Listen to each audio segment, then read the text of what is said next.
Nice introduction. I'm going to go ahead and start my slides.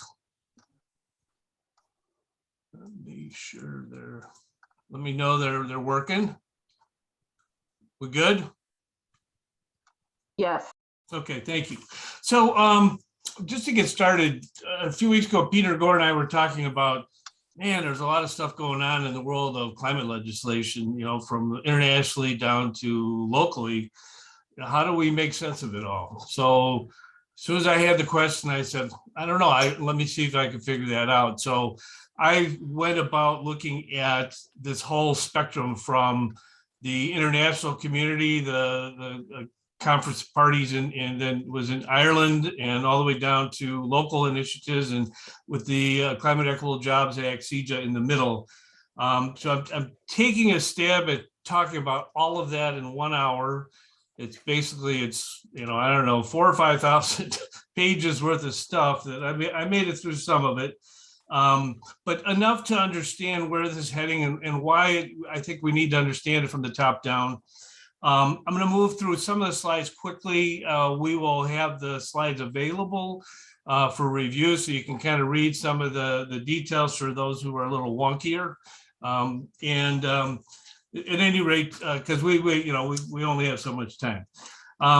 So just as you can see here, I call this PV for EV. I had solar put in about a year ago. I just checked I've had 8 megawatt hours in that year, which is about what was expected. I use that to charge my Chevy Volt. And I also charge this wirelessly, as I was saying at the top. I've done some work in authoring and consulting in the EV space, and I'm also active, obviously, in Sierra Club and Chicago area clean cities.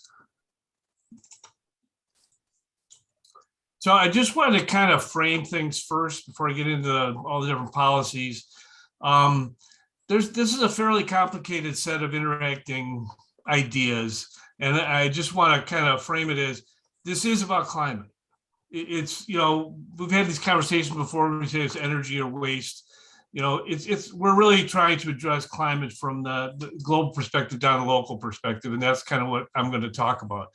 And the way to do that, we need to have, if we're going to be serving this fairly equitably, we need to look at the energy, environmental, societal demand. So the only way to do that is to have responsible policies and programs. And that allows us to mitigate some of the negative externalities and level the playing field for the shared public resources, so that, you know, the haves share with the have-nots, and find ways to systematically, equitably advance disadvantaged communities, and do some jump starting of clean energy solutions through smart incentive programs. The other side of it is we need to make sure the free market is having a role that makes them successful. This won't work without business. Change at the same time is required, and this results in a change in the balance of power. And an underlying, this is the theme I hear everywhere I go, is education and consensus building are needed as we go. So what I think everybody's pretty climate savvy, but I want to just kind of frame it with that, go through some of the basics, look at some of the policies and the targets and measures and incentives, look at what's achievable and how we establish accountability, and then look at things that you and I and we can do. So basically, as again, you all know, there's two sides of this. There's mitigation and adaptation.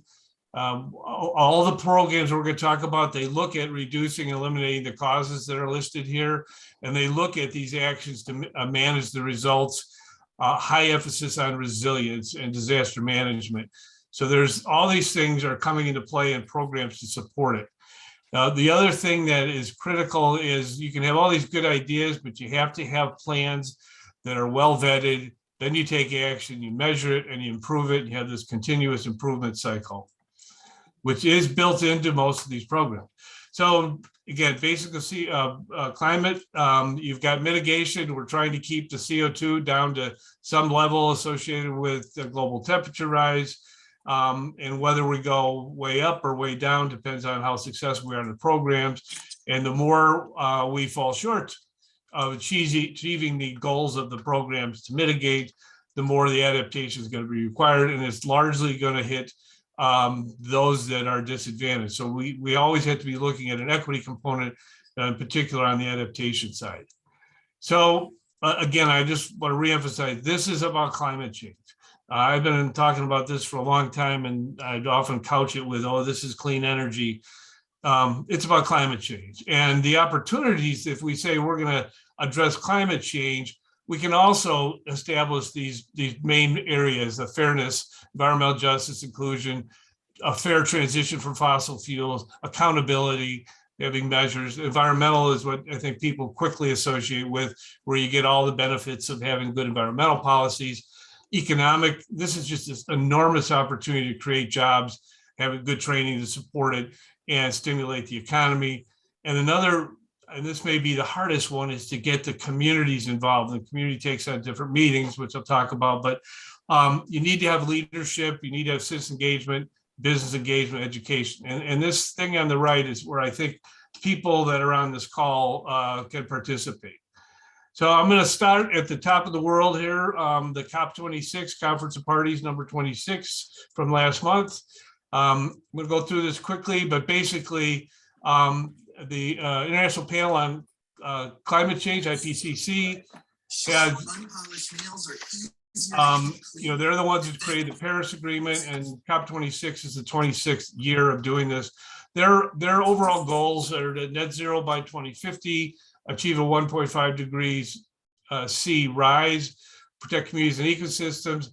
They're looking to have an aggressive plan for every country by 2030 with measures, ability to collaborate, and some economics to go with it. And part of that plan in the mitigation side is, phasing out fossil fuels, renewables, energy use reduction, better land use management, less deforestation, transportation, zero emission transportation, net zero industry, and the same thing for agriculture. And a big part of this, again, you have the opportunity to, through incentivizing innovation, to create a lot of jobs, support clean energy manufacturing, and solve the climate problem at the same time. Another area of focus for adaptation is to protect communities, the human communities, as well as animal and vegetable communities. Resilience planning is important. That really gets down to a lot of local stuff, which we'll talk about. And then we need to help the poorer communities find funding. And so how they're doing that is they're basically saying each country and each region is to come up with these plans. They're looking at on the order of $100 billion a year being transferred from rich to poor, stopping the financing of fossil fuels, monetize carbon emissions, establishing accountability, and working on collaboration. And part of this is targets, measures, and accountability. So there needs to be an international down to local programs to basically assess the sources and the production of greenhouse gases and figure out ways of dealing with it. And again, this plan, act, measure, improve is what's required. So just to kind of, where are we? I wanted to just talk about on the global scale. The last time I showed this 2 years ago, the United States was red.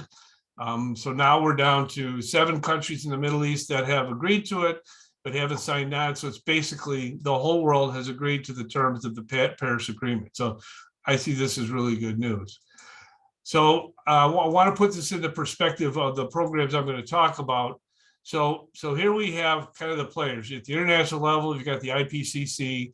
In the United States, we have the Infrastructure Investment Jobs Act, or the Infrastructure Bill has been called, and then the Build Back Better Bill or Act, which is in the Senate right now. And then in Illinois, we have the Climate Equitable Jobs Act.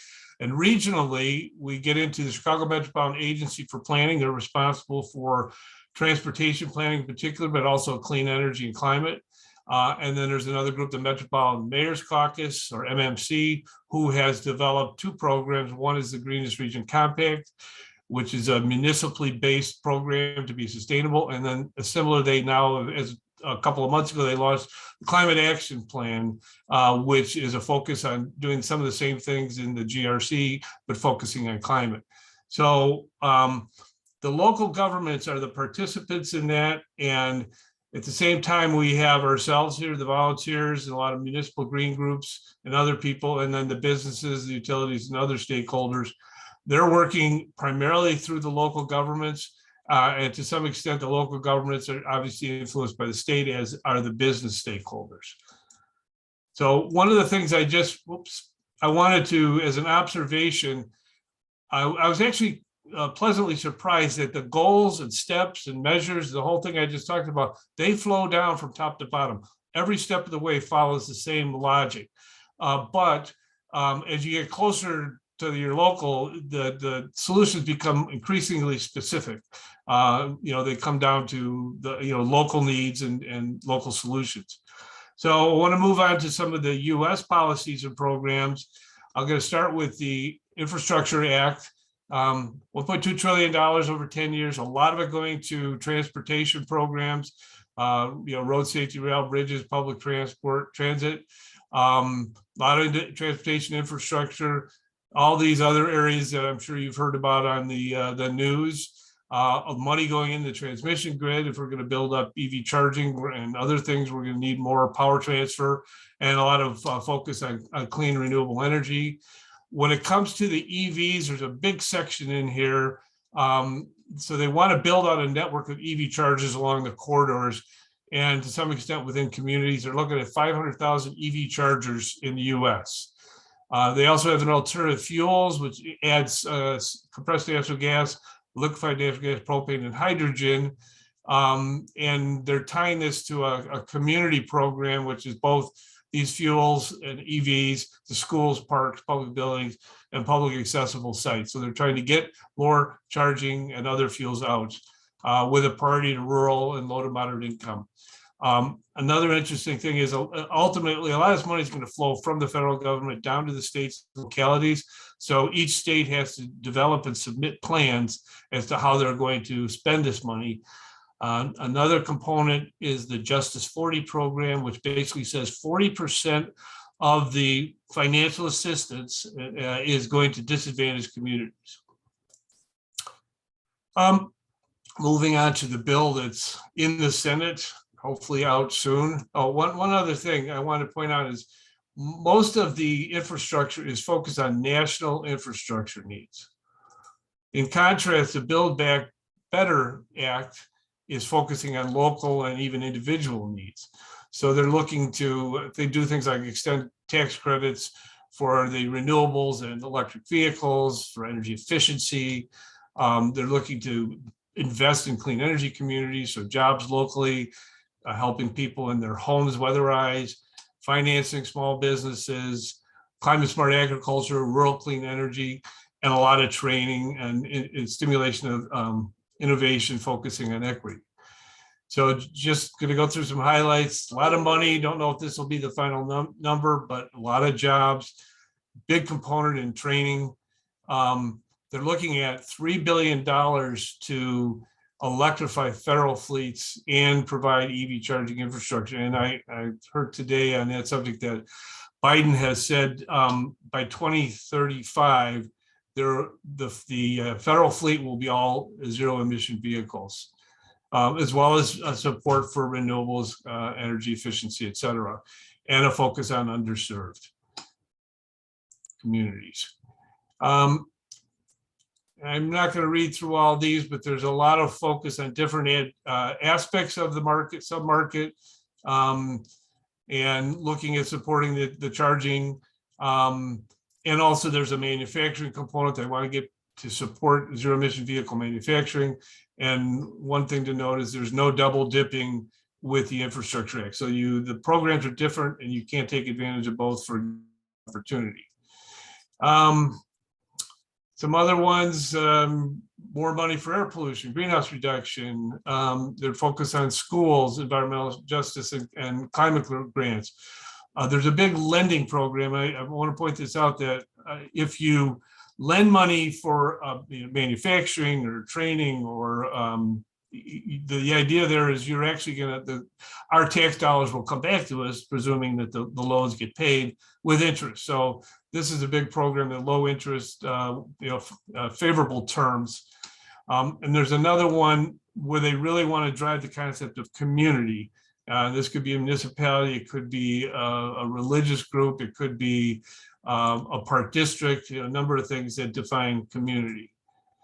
And for those that are thinking about getting an EV, right now, if you up to 200,000 EVs for a given manufacturer, you get about $7,500.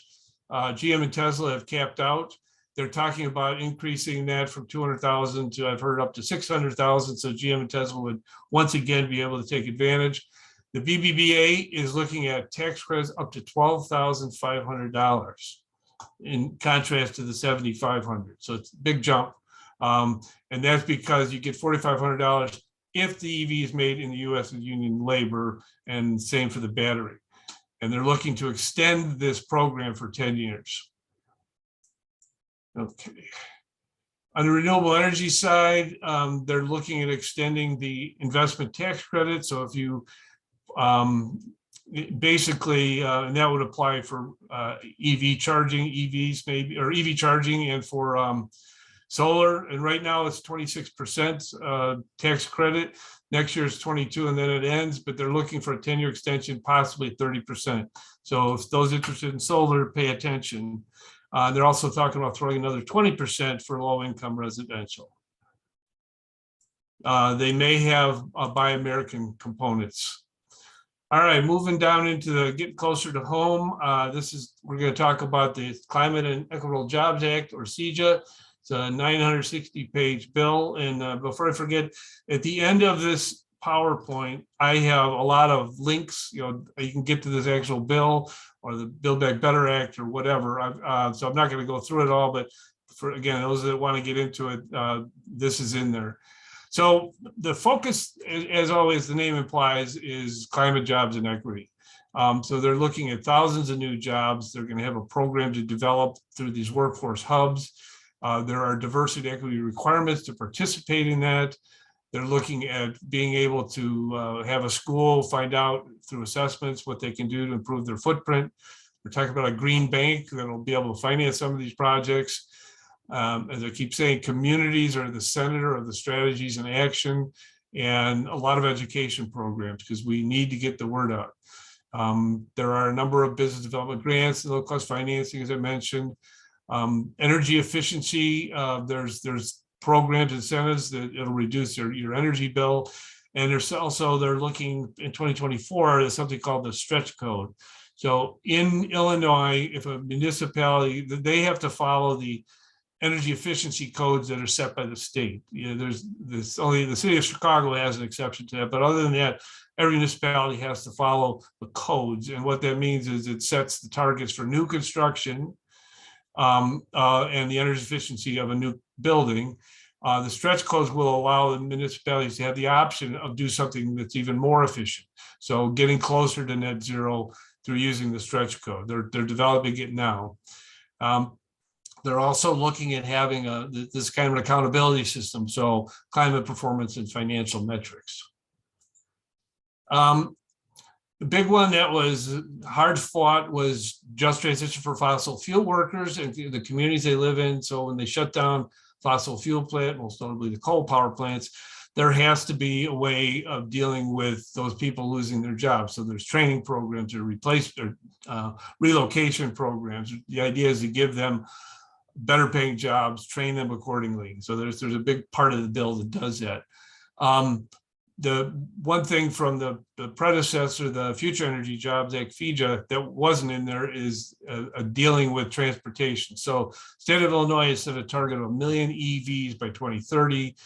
There's a lot of support for public EV charging infrastructure, which means they'll pay for a good portion of it. The state is also going to have rebates. And there's something called a beneficial electrification program, which I'll introduce in a second. That's working with utilities to do electrification.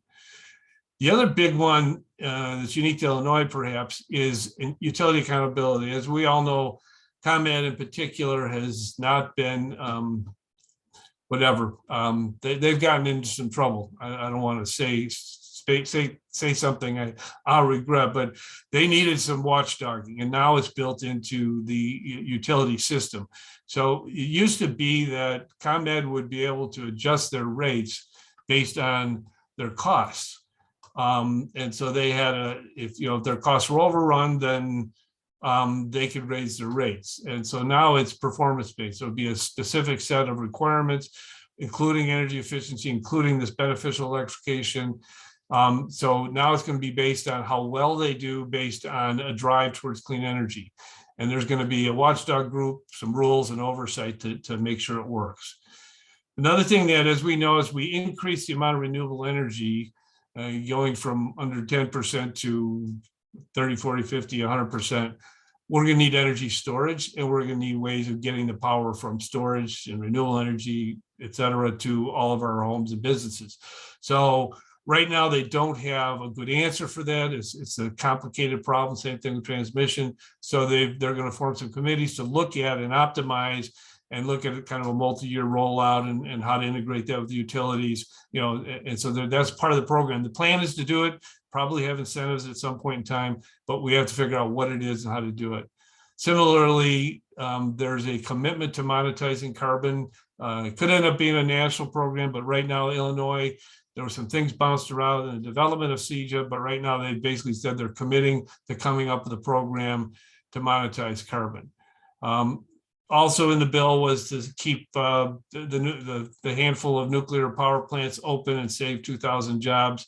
A lot of people say it was a subsidy, perhaps, but nuclear power plants supply 50% of the power in Illinois. It's not a small matter to shut that down.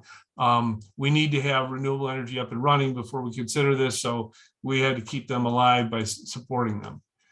So this is kind of the exciting thing. There's a big push for renewable energy, which provides clean air. The target's now 40% renewable energy by 2030. And we're now at, depending on who you talk to, around 10%. I mean, it's a huge amount of solar and wind, and then 50% by 2040. And energy storage and new distribution infrastructure are going to be required to support that. Not going to get too much into that, but a lot of people worry about the so-called solar cliff. So there is a plan for the smaller end of the solar spectrum for a lot of the contractors. They're going to reintroduce the Renewable Energy Credit Program, or Solar Renewable Energy Credit, or SRECs. That's going to be launched possibly yet this year. And then following that, they're looking at 10 million RECs identified by the end of this year and increasing to 45 million RECs by the end of 2030. That's like an order of magnitude higher than we've been doing. So it's just a huge jump, and it would support those 30-40%. Still ratepayer funded, but the funds can't be subject to sweeps as they have been in the past. They're looking at targeting 55% solar and 45% wind. 50% under what's called Section K, which I'll talk about.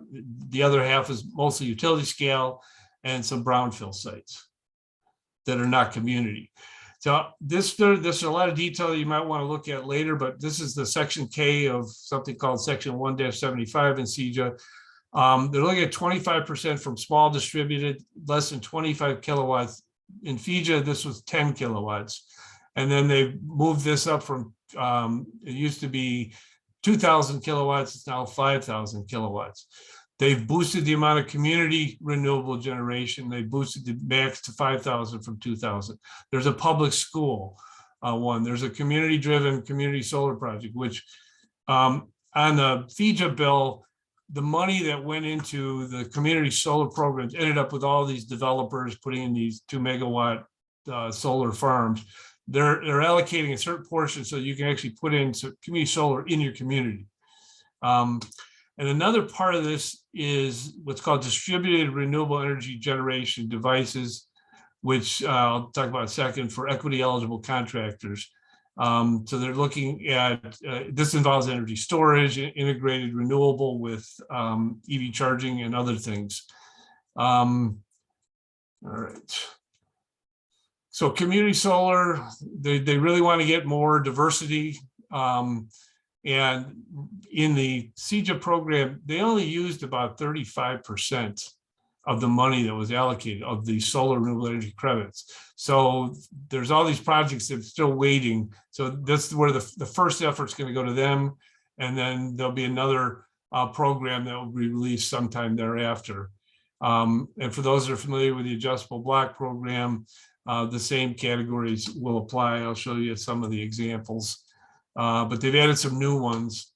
And the adjustable block program basically says a resident will get so much for an SREC, a community gets so much, a utility gets so much, depending on the size of the project, about a minority component. You'll get different levels, the value of the REC. And again, for those who don't know, a REC is equivalent to 1 megawatt hour of solar power generated or wind power generated.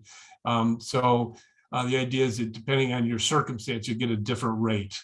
So they've got this low-income community solar, low-income multifamily, low-income single family. They've got another one called an Energy Sovereignty Grant Program, and this is to support community ownership of solar.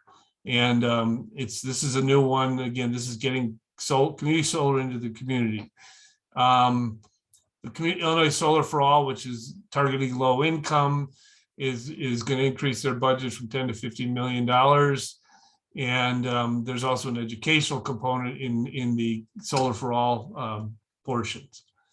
So I want to touch on beneficial electrification. The idea of this is if you're going to be making these changes and trying to reduce greenhouse gas and also criteria pollutants, NOx and SOx and particulate, you want to do it while you're reducing the cost of electricity for consumers. So the initial target is transportation electrification, EVs for beneficial electrification. That's the focus in CEJA. The idea is to drive EV charging, people charging their vehicles to consume off-peak and leverage renewables. So if you can charge your EV with renewables, again, the idea is to reduce the grid load during peak times, basically try to manage people's behavior and optimize the grid, which reduces costs. The other thing is this distributed energy resources. If you can integrate EV charging with renewable energy, like I showed you at the beginning, and including energy storage. So if you can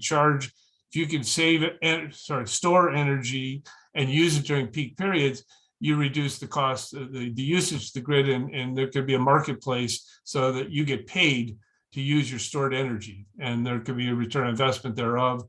And there's also something called demand management, which may increase the rate or curtail your usage during peak periods. And that can be done with the EV charging through something called vehicle to grid, where you have your EV talking to the grid, exchanging electrons in both directions, possibly being controlled by the grid. And this is kind of falls under the target name of distributed energy resources. Right now, there's a Illinois Commerce Commission rulemaking process underway. There's actually a workshop next week. If anybody's interested in participating, let me know. And the ICC will come up with a rule set for all this, and then the utilities are responsible for launching it. Part of the included in the transportation electric incentives, they're looking at $4,000 for the EV incentives. There may be a program, if you have an EV and you sell it, they're looking at possibly offering $1,000 or $2,000. The state's going to get some money. We're hoping to get some of the federal funds to flow through this. On EV chargers, they're looking at something like 40%, possibly higher for lower income. And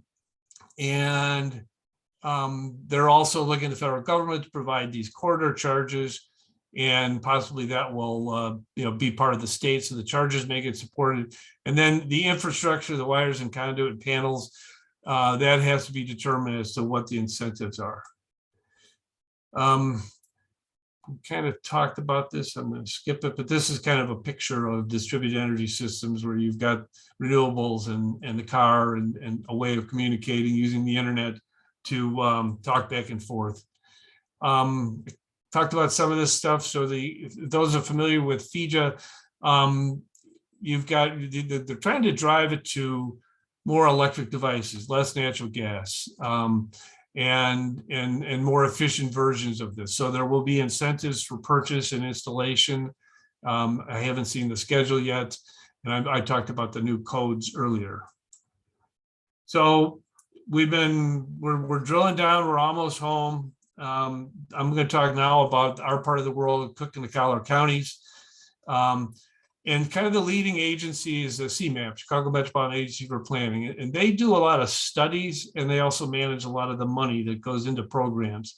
So they get involved in looking at the future. They've got this On to 2050 program, which covers these subjects: transportation, housing, economic development, open space, environment, and other issues.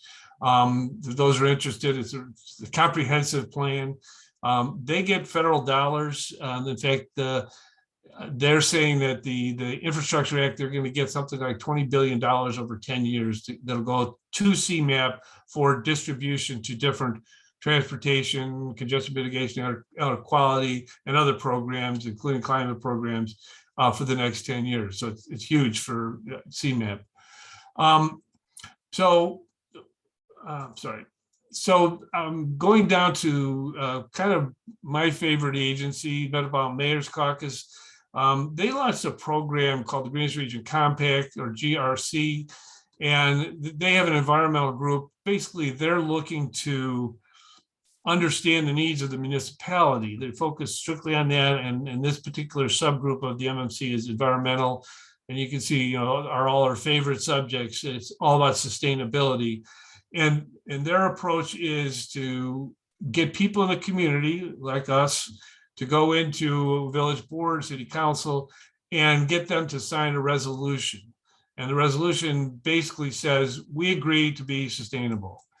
And so far, 140 municipalities have signed, and a few counties and some of the group area boards. But what it is it's a toolkit.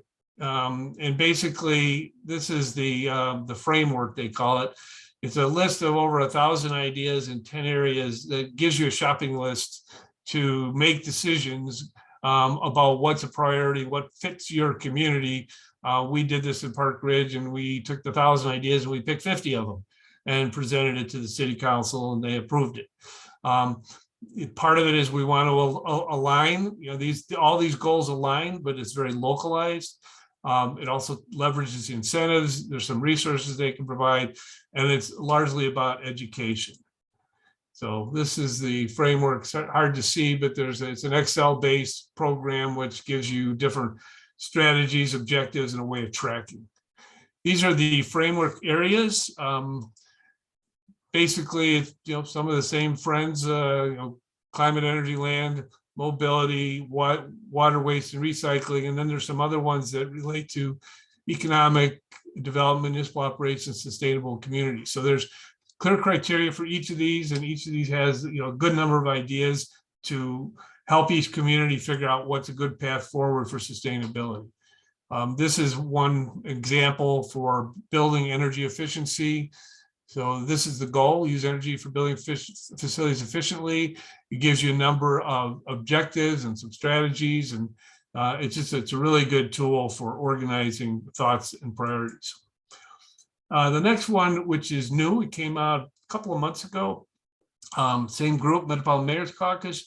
They work with NOAA, National. I keep forgetting it. Oceanic, whatever, it'll come to me. At any rate, and what happened was the MMC applied for this global program, which is organized by the European Union and a group called the Global Covenant of Mayors for Climate and Energy.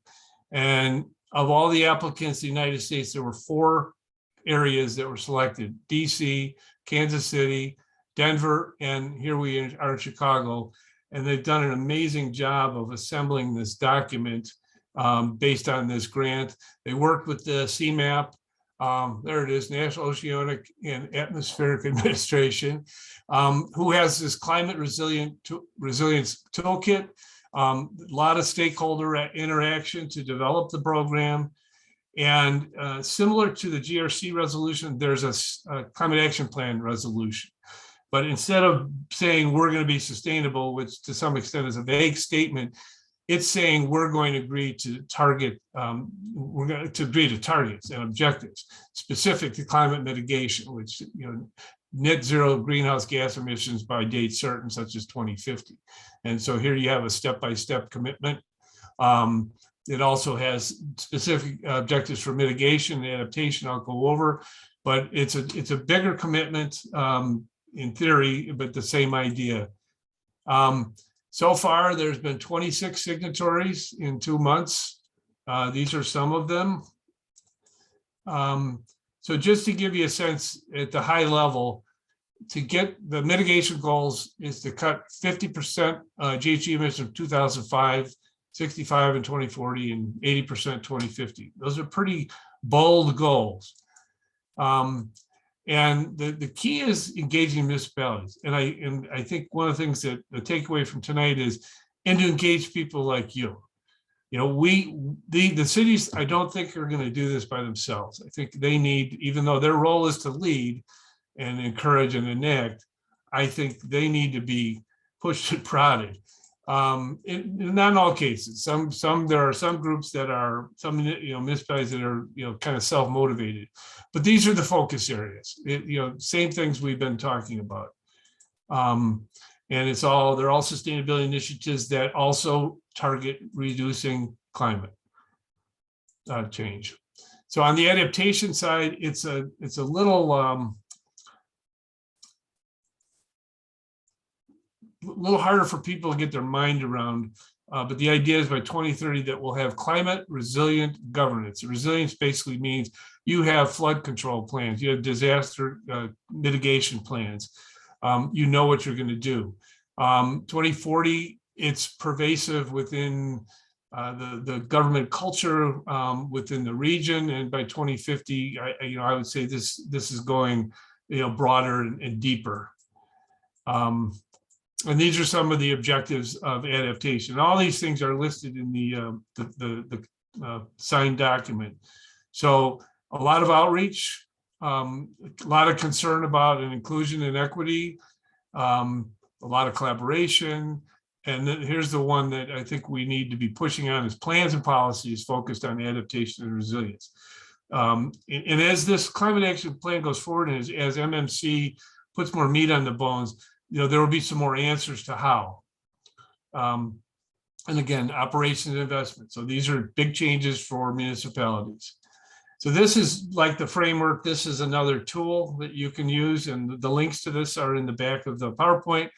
But basically, these are focus areas within. This one's talking about resilience or the adaptation side. So you have these various groups that are target areas for planning, for being resilient to these things, heat and health, flood and homes, et cetera. And in this example, it's saying coordinate resilience effort with federal, state, and regional agencies. And the idea is that the municipality itself has a plan. They're the ones that are managing this plan. You look at the cost, you look at the effort, you look at who else can be involved, and you look at the benefits. So this is a planning tool, just like the GRC framework. So I want to bring this back to this slide I showed earlier, but I want to introduce this Global Covenant for Mayors for Climate and Energy. They are the global watchdog for climate mitigation and adaptation. They are looking to measure what we're doing now to baseline, and then over time to look at the impacts of the changes that are being made at local building up to the global. So the idea is that the Paris Agreement is going to set global targets, which go through the Global Covenant of Mayors. Then they set targets that kind of come down through this climate action plan, and then they come down to local governments. And then the idea is you're going to report back up. So in theory, we're going to have a database that's looking at things locally and lessons learned, and try to find the relative impacts of decisions and programs that get deployed. There is right now some interaction between our local group and the federal government, but as you can see right now, the US and the state of Illinois in this case are not linked into this directly. So right now it's just the Chicago area, and we're hoping that at some point this becomes part of the process, that there are climate measurement targets and measurements that get reported. One thing that comes up is what's the difference between the GRC and the CAP, Climate Action Plan. Well, right now, the GRC is the primary tool. The CAP has counterparts, and what they're trying to do with over time is this will be, I think, one integrated set of ideas and tools that doesn't exist yet, but it's in the works. A couple other things, just for those that aren't familiar, at the regional level, there's something called SoulSmart. This is another MMC program, and basically it assists communities in developing rooftop solar. It takes the processes involved for the resident, for the contractor, for the city inspector and permitting people, and streamlines it. There's solar web pages for communities involved. There's a scoring and recognition system. There are 35 Chicago communities that are already SoulSmart. And just as an example, we did it in Park Ridge, and we took the permitting time from, I'll say, a month down to 5 days. There's a counterpart for EVs, which hasn't launched yet. There was a start of the program where we're trying to take that same approach, where we streamline process, leverage best practices, get the word out, get people doing, and then roll it out like SoulSmart so that each community can be ready for their citizens, their own fleets to do EV charging. This is a project I was involved with. We came up with a list of 200 ideas that a municipality should be thinking about, and a decision guide that allows them to make informed decisions about EVs and EV chargers and siting and parking and things like that. So kind of before we go into the next section, I was curious as to whether, the global to the local is aligned. And I was pleasantly surprised. It really is. I've mentioned it a couple of times. But so you've got global US, Illinois, CEJA, and then the CAP 2021. In all these areas that are critical to the program, it does flow in the same direction. So just to kind of go back and wrap, I wanted to kind of cover what happens where. And globally, there's a lot of target setting and some of the financial stuff. The national level, there's a lot of policies, rules. There is a funding source. Same thing in the state. And we're getting a lot of programs coming out of CEJA in addition. Locally, this is sort of where the rubber hits the road. So all the codes and ordinance and permits, inspection, et cetera, where the culture and social change occurs through community action. This is where these things get happen, and that requires collaboration, communication, and planning. At the end of the day, we're all beneficiaries through the incentives programs, maybe get training and jobs, but it's really, in kind of my opinion, but some have said, Greta has said, the top level is kind of blah, blah, blah, but I'm saying the local is where the action is. That's where we as individuals and groups can take action. And I think it's the key to getting the change to happen, especially related to mitigation and adaptation. We have to get our local communities to take action. The municipalities in particular, they're required for compliance and safety. They need to be thinking about clean technology for their own facilities, their own vehicles. They need to be supporting educational programs and collaborating regionally. But the last piece of who's involved is the business community. They're the ones that are innovating. They're the ones that are giving the jobs. They're the ones that take advantage of financing. But they need to be able to be stood up and walk and then run. So some of these programs are going to help them do that. The long-term goal is that if we can do this right, that they can become profitable without incentives and support a sustainable laissez-faire market. I'm going to skip this one. Just want to say that innovation, for those who aren't familiar, solar PV costs since 2014, they've come down, depending on your utility or residential scale, they've dropped down by a factor of 2 to 1 through innovation. This is the grid storage investments by 2040. You can see we're down here. It's just booming. This is going to happen through a lot of innovation.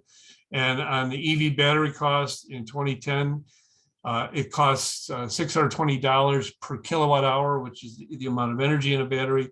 We're now down below 200, some say 150. And when we cross this blue line, they say we're at cost parity with an internal combustion engine.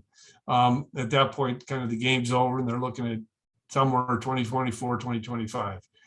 A lot of innovation is going to drive some of this stuff, but it is not the only thing. We can have all these great ideas, but we need to have the ability to be successful. And I'm looking at it's not just the economics, it's not just equity, it's not just environmental improvement or quality of life. It hits all of them, and we have to come up with programs. And each program may have different components, but we have to have a way of providing things at the right time, that mature technology, a lot of education, good measuring systems, so that we can assure that we're being successful, especially when we're dealing with public funds. And so here's the end of it. It's kind of what can you and I do? If we look at that same hierarchy from a different perspective, basically what we do as a general public, we vote to define who's in power. We also determine what drives businesses, their corporate decisions by our buying behavior. And then the laws that come from federal, state, and local drive what the business can do. So this is a chain that we can, as individuals and groups, influence.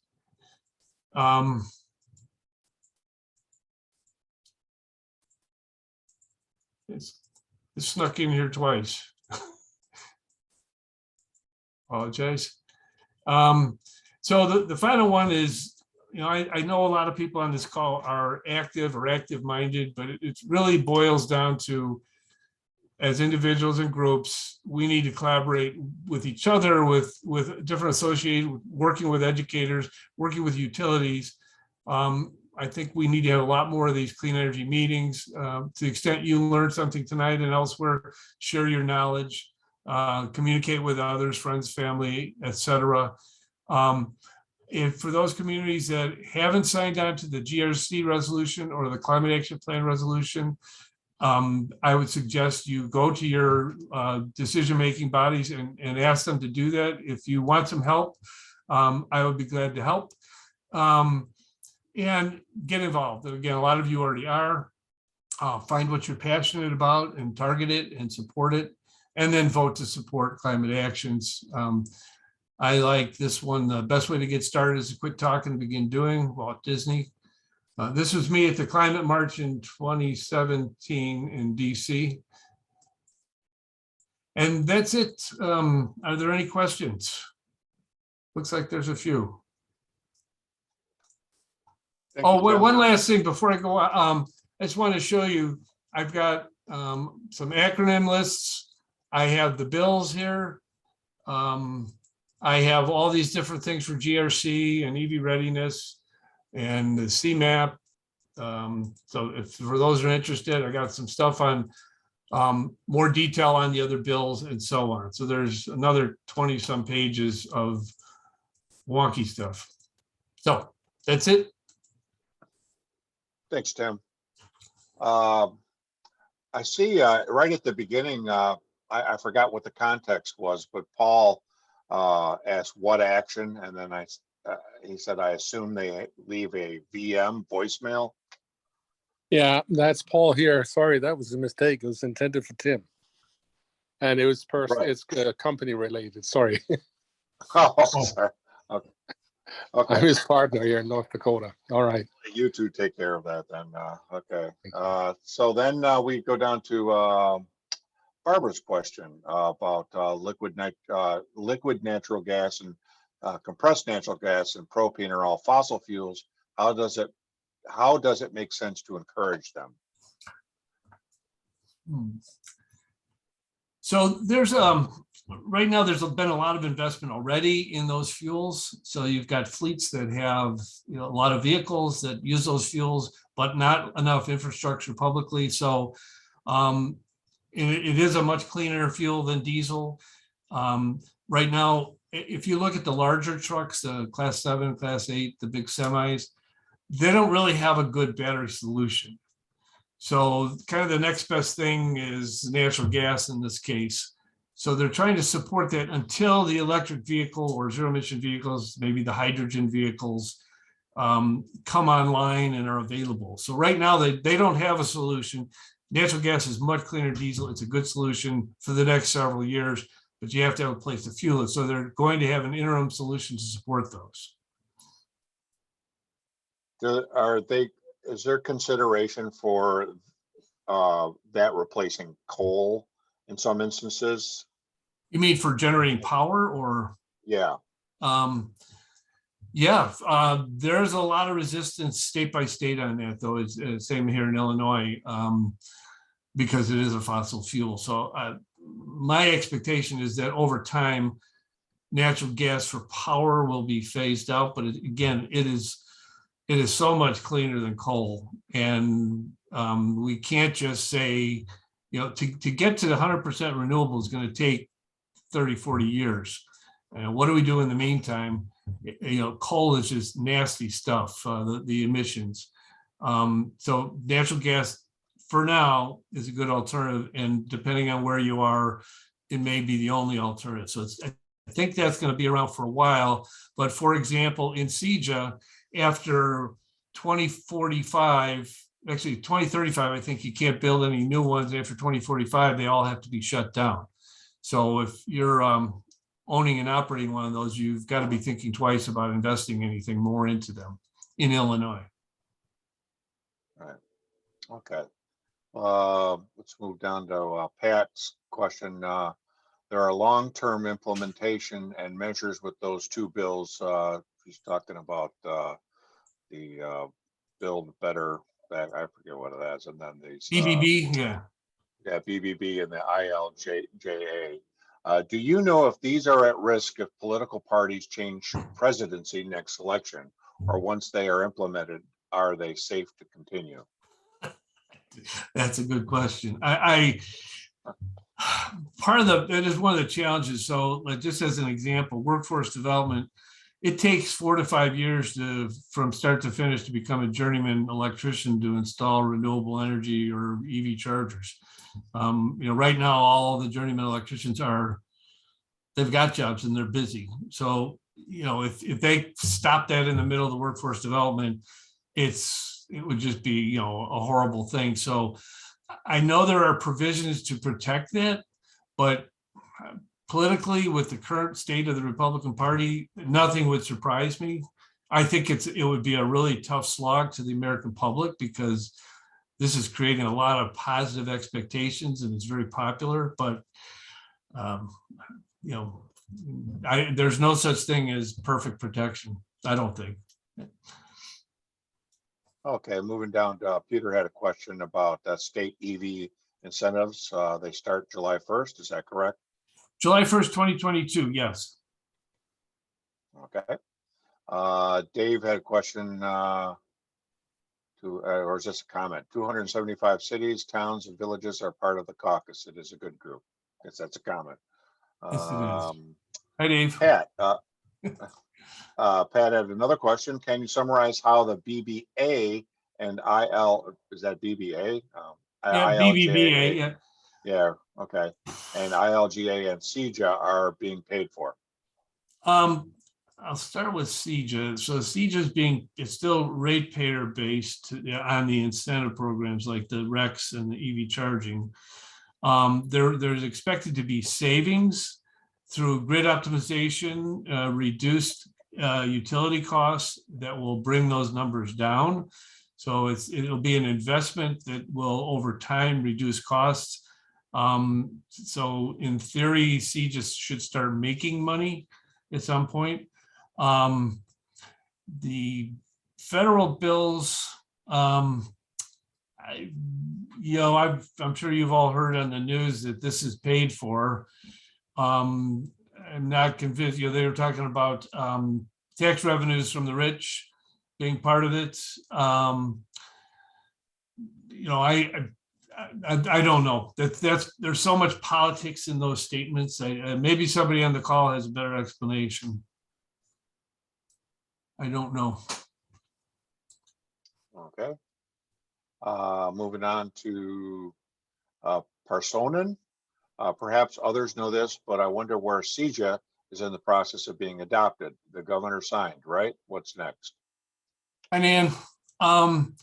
Yeah, so CEJA is in a the definition stage, a rulemaking stage. Going back a year ago, there were a lot of things that were specified, clearly defined in the bill, and they were removed in favor of getting a bill and kind of defining things later, a little bit of kicking the can down the road. So, for example, there's beneficial electrification for EV charging. That's going through a workshop process. So they're trying to get a lot of stakeholder input to figure out what to do. There wasn't enough time to get the bill done and to get all these questions answered. Same thing with the energy storage and the transmission systems. They don't know. So what is going on is the solar cliff. So they are now going to be able soon be able to provide solar RECs for the small end of the generation of solar. And then next July, the electrification and probably some of these REC programs for the solar will be coming out. So it's going to take a little while. And this happened with FEJA. It took a year before anything really happened. Because they have to, so you have a bill which kind of sets the aspirational level and the goals, and then you have, the rulemaking to follow, and that's what they're working on. And there's some dates certain, they have to have the rules in place. One of the things that, I've been doing this the last couple of weeks, I think as soon as those things come out, that's the time to have another one of these discussions, like, what have they decided? And because right now there's a lot that's undecided. But CEJA did pass, it has been signed, it is a revolutionary bill, and it will have a lot of positive incomes. And I don't think this one will be reversed anytime soon, so. Okay, Renee sent directly me a text, and I'll just read it. It says, clear talking points are very helpful when we go talk to our elected officials. This issue is so vast, it's hard to know where to start. Does Tim's offer to help include helping craft a letter or guide to discussion when we go to a meeting? Sure. I don't know what that means. I'll say sure, but maybe, again, this is something that Peter and I've talked about a fair amount is, so as Sierra Club or Indivisible or a church group or an individual, I don't care, how do you participate? How do you influence your local community? To me, maybe while we wait for some of these things to, the rulemaking to occur, maybe this is the time to start speaking to local municipal governments. And again, Peter and I have talked about it, like he and I can't go into communities we don't live in, but we can go in maybe beforehand or in support of citizens in those communities. And that's really what it boils down to. That if you're going to go in front of a village board or city council, you want to have a local group. So hopefully you have a local green group, a sustainability group, a Go Green Illinois group, whatever flavor, Sierra Club, and be able to go in and say, here's what we'd like. And so if it's a GRC community already, get them to sign the CAP resolution. If it's neither, get them to sign both. I mean, I know, like Des Plaines, for the longest time, some people and I worked to try and get them to sign the GRC. They changed mayors, and it was one of his first acts to sign both the GRC and the CAP. And Peter just, I guess Deer Park just signed the CAP. So it doesn't answer all the questions. It's a start. And also the other part of this is you need to engage the communities as individuals and groups. They need to know that you want to do this, and it really makes a huge difference if you get enough interested people and you get your ducks lined up. So if somebody has a particular community, city or village, let me know. We'll take a shot at it. I don't have all the answers to that, but I think that's where we need to start. I mean, the first step would be identifying, like you just kind of mentioned, is your community part of the GRC, the Mayor's Caucus, or, signed on to climate action plan. Now, it seems kind of weird that if they were signed on to CAP, which is very specific, why wouldn't they be signed on to the GRC? Does that occur? I don't think so. I think, that's it. I think anybody on, I could check it out, but I think anybody who signed the cap is already on GRC. So, so the ones that are on the GRC are in the vagueness, maybe like the ones to key on, if they're, like you said, try to get them to sign the cap. What about this other thing, this global covenant of mayors for climate and energy? So right now, the cap will be the, I don't know, kind of the intermediate tool or process. So the woman who runs the program, Edith Macra, she's now in the process of trying to create a website, and they're trying to create this integrated toolkit between the CAP and the GRC, and then there'll be some training programs. And the idea is that any and every community in our part of the world can participate, because we are already one of the climate communities in the world. Again, there's only 4 in the US, and hopefully over time, many, many more regions do that.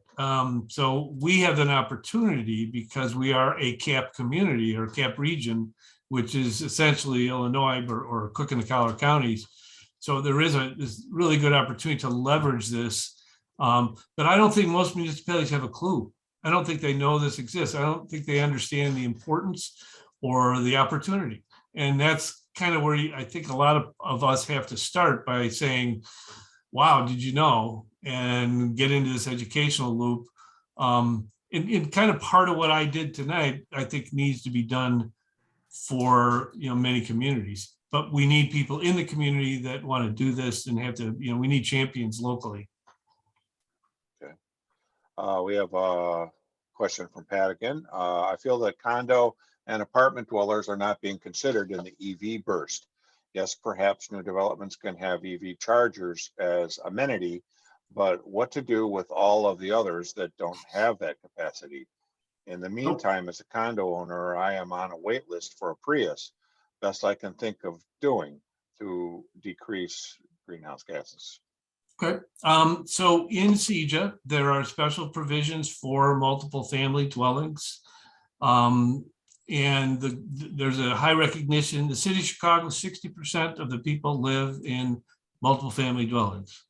Not that Chicago is the end all, but that's the highest concentration. When you go downstate, it's a few percent. Out in the suburbs, it could be 20-30%. So the importance varies. But what they're targeting right now is in Chicago, there's a lot of low-income communities, mostly apartments, rentals, and they're trying to support through subsidies, getting that in. This is part of the ICC workshop process. They are looking at how to support, incentivize the EV chargers. There, at one point, they talked about paying for 90% of it. And that included the installation, but they haven't considered all the power panels and transformers and whatever else might go in where the real money comes. It's more expensive to put in a EV charging system in a multiple family dwelling, because you have longer conduit runs and such. And then when you get in apartments, you've got it could be townhomes, it could be there's different configurations, have different considerations. In an earlier version of CEJA, there was an EV Bill of Rights, which basically said if you live in a multiple family dwelling, you can petition your owner to put in an EV charger and they can't say no. That does not currently exist, but there still is a push to do that can come out of the ICC hearing process. But it is very much front and center as an issue and something that needs to be dealt with. So hopefully we can get an EV charger in your condo pad. And by the way, I can put one in if you want. So. Cool. Last question, it looks like, from Dan. Do we need to take any action to encourage the implementation of the bill? Not sure which bill they're talking about. Is that CEJA, I'm assuming? Dan, can you explain? You said type CEJA. Okay. Right now, the only thing going on that that I'm involved with is this ICC hearing process. And so there is the ability for the public to provide input. It's not just on beneficial electrification. That is an important target, but there's the series of workshops will focus on things like multiple family dwellings and rate structures. So anything that you think would be important, and did I have that? It might be in one of my links. The workshop process, you can participate, you can submit public comments, and that is currently right now one way of letting kind of the CEGA system. Yeah, I don't think I have it in here. The CEGA system to know that you have concerns. There are also things like the IEPA is organizing some EV charging task force. There may be a period of public comment there.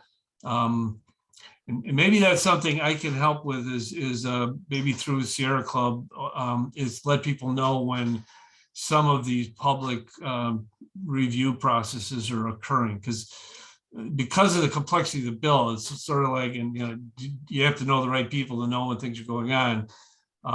It's complicated, but there are a series of hearings that should be known, and we can share that information so that you can participate. And they typically, like any public hearing, there'll be ability to have written comments. You can participate. You can actually present if you want, things of that sort. So,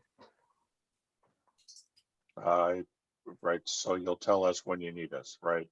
Yeah, and let's talk about that. So, the people on this call, let's say there's a public hearing for workforce development. I just pick one. And I send that to you, Jim. What happens? How do the other people on the call find out about it? Well, you could put your information in right now, but we know who signed up for this for this program meeting too. So we can certainly get in touch with them that way. Yeah, I'm just thinking of having a channel so that if I have a bit of information, I send it to you and you send it out or whatever. I'm just if you're interested, if you're interested in that, put your email in the chat right now and I'll just harvest it. I was going to mention the three dots, the three horizontal dots. You can save the chat, which is what I do at every program meeting, and that's a good way to, save it. And also earlier in the chat, Allison, gave you the link, the YouTube link of the recording of that's going on, so you can get everything that Tim discussed, plus the links at the end too. So, Jim, I would mention that we already have everybody's email address. It's in Campfire for they signed up to attend this program. Okay, so that would be the way then. Yeah, I was at a meeting last night with Nan, who's on this call, and they have a process. I'm going to send her stuff, and she's going to communicate with her troops through, I don't know, social media or otherwise. But I think this is important. And then maybe, when you get it, maybe you forward it to your groups. I mean, the whole point is we need to know what's going on. We need to know when programs become active. We need to know what the programs are. And part of this is, maybe that's when we communicate with our local municipalities. Here's what, depending on the program, your local municipality should be thinking about doing X, Y, or Z because it's now available or it will be available on date certain. Because it's so complicated and parsed. We need to have a way of letting people know when things change or when things get defined. And I'm just saying we need a process. We can talk about this more later, but I think right now you have an email list. I'll try and get you stuff and you can communicate that way until we come up with something otherwise.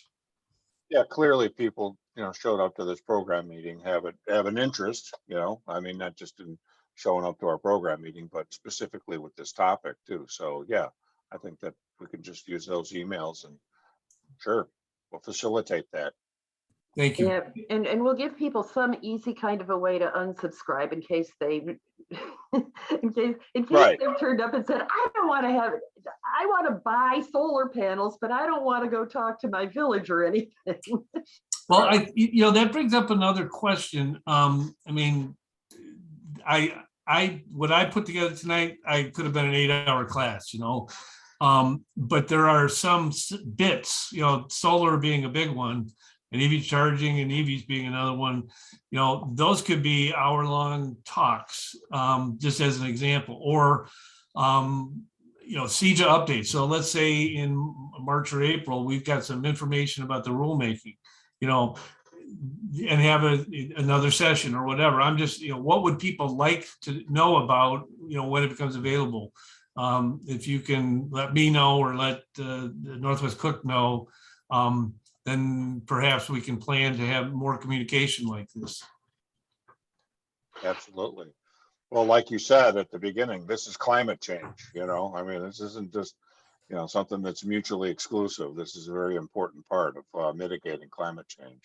I also know that, I've heard that Sierra Club's going to train people to be what they call CEJA ambassadors, and which will be, explaining CEJA to the broader public, which, I, again, scratched the surface, talked about kind of the fun stuff, but, there will be other sessions talking about CEJA from Sierra Club and others.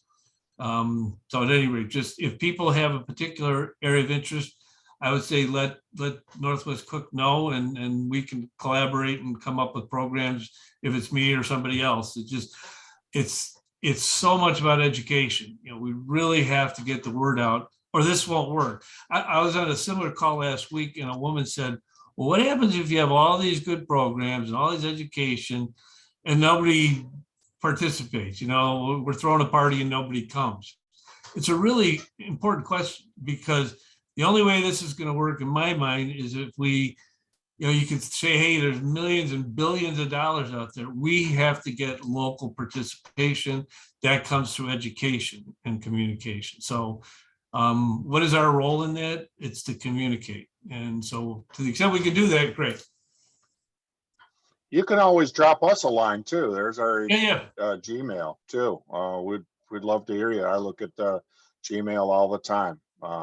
And we'd love to hear from you. Thanks a lot, Tim. I don't see any hands raised, and I don't see any questions typed, but that was a great presentation. Yeah, that was chock full of information, indeed. So it's a bit more of a to come. Yep.